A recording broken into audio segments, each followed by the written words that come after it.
Hey, this is JT. Welcome to the land of eternal sunshine, aka my backyard, and welcome once again to Bodyweight Strength.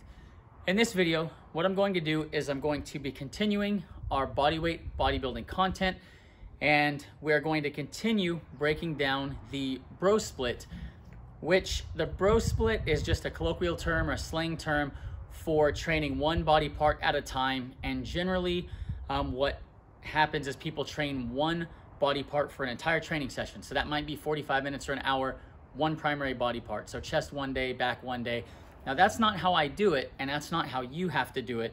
But the reason I'm breaking it down this way is in my earlier complete training videos, you had a 20-minute full body training session, and then we had the upper lower split, and then we're breaking it down even further. So what I'm wanting to do here is show you in detail how to efficiently train a specified body part. So man, I really want my chest to grow. I really want to focus on back. And so that's what I'm doing. I'm kind of taking that split one body part at a time and breaking that down to give you more detail on attacking or addressing a specific body part that may be important to you. And then you can take these individual sessions that I'm showing you, and you can take those movements and plug them into any of your other programming or workouts. So just want to reinforce that these training sessions do not have to be performed in isolation, and you don't have to do one body part a day. Getting back to the session at hand, we're going to be talking about training back. I'm going to demonstrate the movements that are going to comprise the back training session, and then I'm going to break it down afterwards in some detail, and I'll wait for the majority of the detail till after I demonstrate the movements so that you don't have to sit through a prolonged period of me talking to see the movements. With that being said, the thing to remember when you train back, you are by default training biceps. The back musculature is much larger and stronger than the muscles of the biceps. And as you get stronger in your training, the back, providing you're training properly, the back muscles are going to continue to be the stronger muscles, and they're going to be able to outwork the biceps.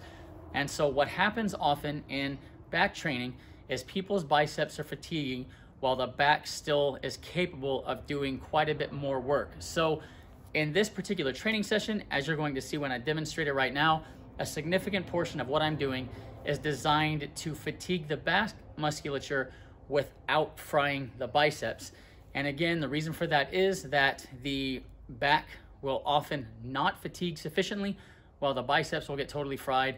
So what happens at the end of your session is you're stimulating adaptations primarily in the biceps and not so much in the back. And that's one of the reasons why you see a lot of people who have underdeveloped back, overdeveloped biceps, and basically chest.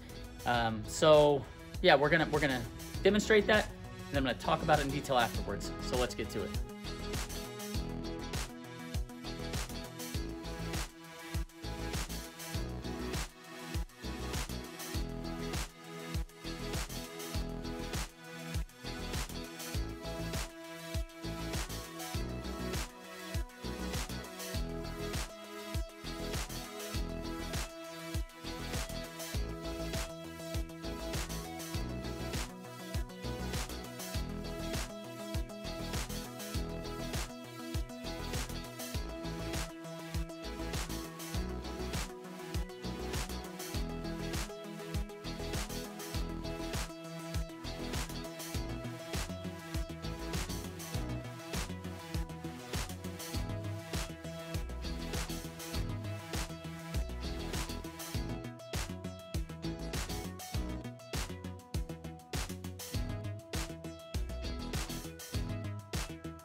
that little montage should have taken you through each movement that we're including as part of the Bodyweight Bodybuilding Bro Split Back Day training session.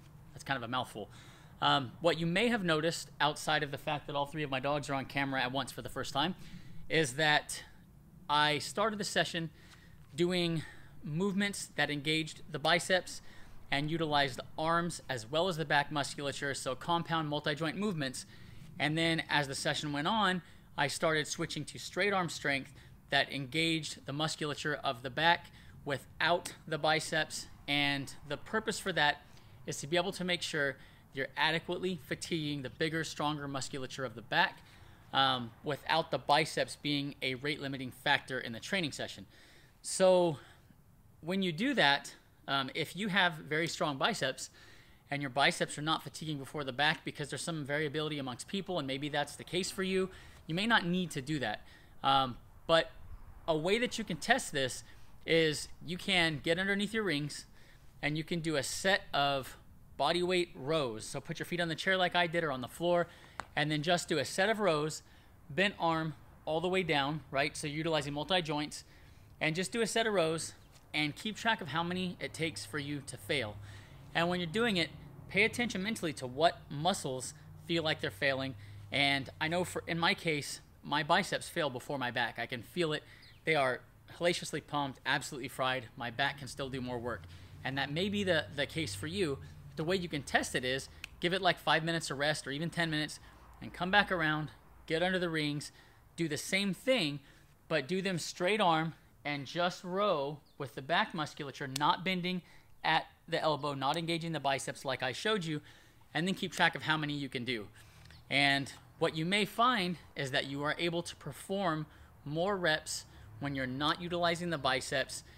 So in my case, I can get something like 30, but if I'm doing rows where I'm engaging the biceps and using multi-joint, bending the arm, it's closer to 20 before it fails. And so that's where there's variability amongst people, and I don't know exactly how many you're going to be able to do or exactly how you need to program this. But when the biceps start to fatigue, the straight arm movements that I showed you are a way for you to engage the musculature of the back and push your back to failure or to fatigue and get additional training out of your back without the biceps being a rate limiting factor. Hopefully that made sense. Now, the movements that I performed, they're not easy because pull-ups are not easy. Dead hang pull-ups are not simple. And so if you have a hard time with pull-ups, down below in the links, you can click on pull-ups and it will take you to the playlist that I have for pull-ups, which will take you from unable to do pull-ups all the way through doing proper dead hang pull-ups. So if you can't do pull-ups yet, click down below. It'll take you to the playlist, and then you can scale down to the negatives or whatever step is appropriate for you if you can't do pull-ups yet, and that way you can still effectively train your back.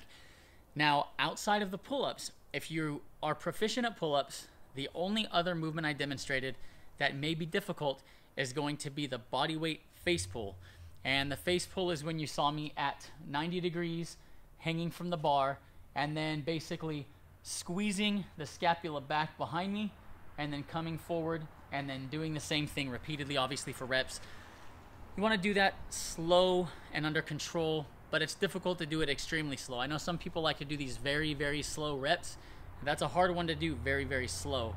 You're likely to go a little bit quicker in that, but that face pull is the only movement that I included that's prohibitively hard for maybe the average person. So if you get up there and you try it and it's difficult, it might just take some practice. You might have to work on it for a while.